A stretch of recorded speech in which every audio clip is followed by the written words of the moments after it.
Welcome to my channel Shadows of History. I found my mom's diary hidden behind the water heater. It says we died in a car wreck 4 months ago. I'm typing this with hands that don't feel like mine anymore. Every time I hit a key, I expect my fingernails to just pop off.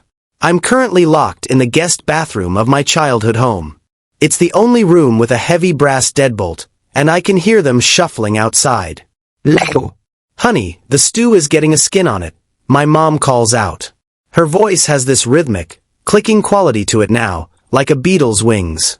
Don't you want to grow up big and strong? I need to get this out before my phone dies or before they find the spare key. Please, if anyone is reading this, tell me I'm crazy. Tell me I'm having a psychotic break. But I found the diary, and the diary doesn't lie. I moved back home 6 months ago. My parents, Elena and Marcus, were the golden couple of our neighborhood.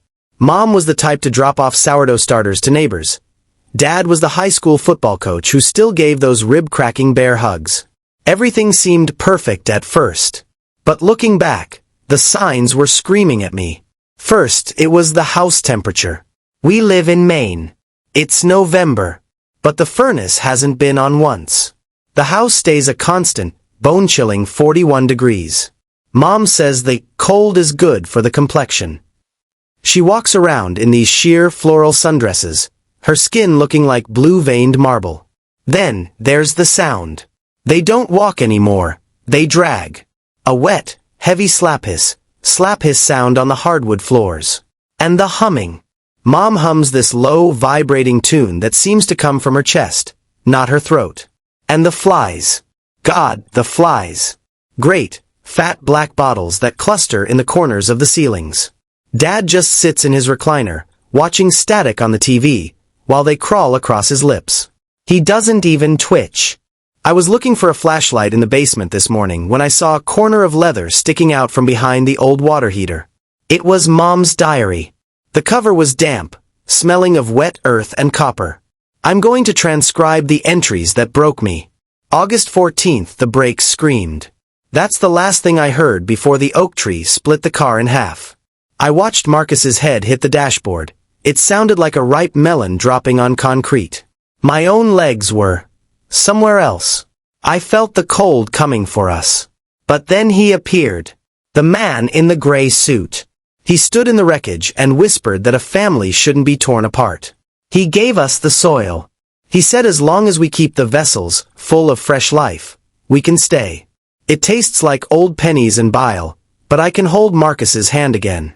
Even if his hand is a little loose at the wrist. September 20th, Marcus's skin is starting to slip.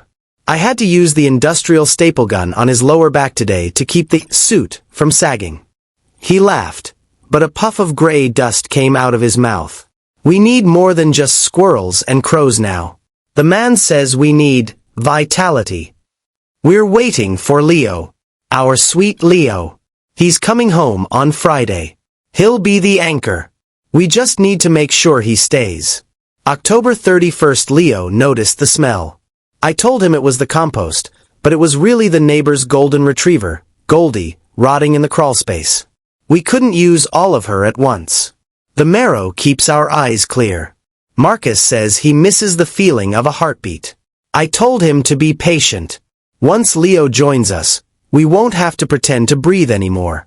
It's so exhausting, the pretending. After reading that, I ran upstairs, my head spinning. I burst into the kitchen. Mom was standing at the counter, preparing dinner. Mom, I gasped. What happened in August? The car accident. She stopped humming. She didn't turn around, but her head tilted at a sickening 90-degree angle. I heard a loud crack of vertebrae. We don't talk about the accident, Leo. It's rude to dwell on the past. She turned then. A large piece of her cheek had simply sloughed off. It was hanging by a thin thread of gray sinew, swaying like a pendulum. Underneath, there was no blood. Just a hollow cavity packed with that dark, damp soil she mentioned in the diary. She reached into a pot on the stove, a pot of beef stew that had been simmering all day. She pulled out a handful of gray, dripping meat and offered it to me. Eat. Honey. You're looking so animated. It's distracting. I looked into the pot. Floating on the surface, among the grease and the foam, was a human ear. It had a small diamond stud in it. The same one our neighbor, Mrs. Gable, wore every day. I backed away, gagging, and ran right into my father. His bare hug wasn't warm. It was like being pressed against a bag of wet sand. As he squeezed me, I heard a squelching sound. A dark, viscous liquid, black as motor oil, began to leak from his pores, staining my shirt. "Don't run from your mother, Leo," he rumbled. His jaw didn't move quite right. It hung unhinged on the left side, swinging like a broken gate. "We've worked so hard to keep this family together. Do you know how much thread it takes to keep a man's torso attached to his hips?" I managed to shove him. His skin felt like wet, cold dough under my palms, and I bolted for the bathroom. I've been in here for 3 hours. The scratching on the door is getting louder. It's not nails anymore. It sounds like bone on wood. "Leo," Dad's voice is a wet rattle. "Open the door. The transition is easier if you don't fight it. The man is coming back tonight for the final stitching."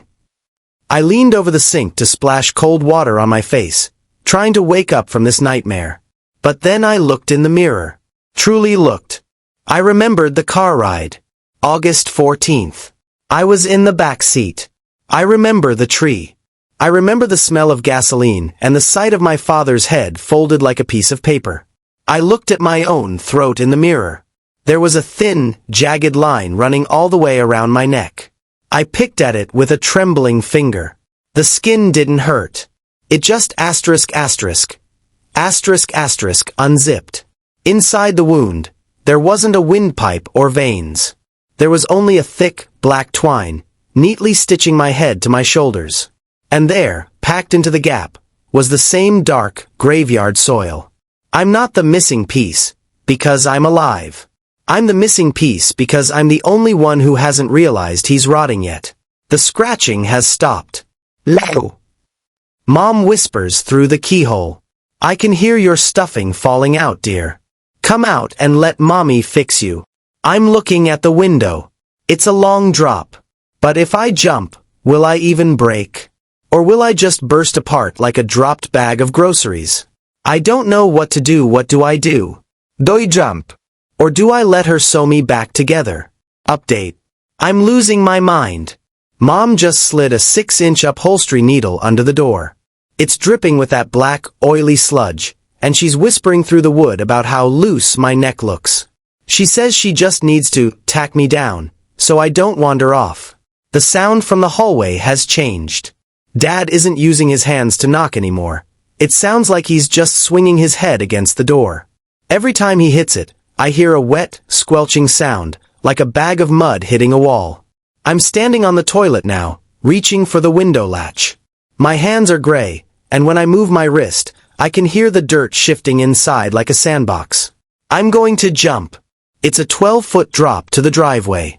If I hit the pavement and I don't break, or if I don't bleed, I guess I'll have my answer. If my phone survives the fall, I'll update you.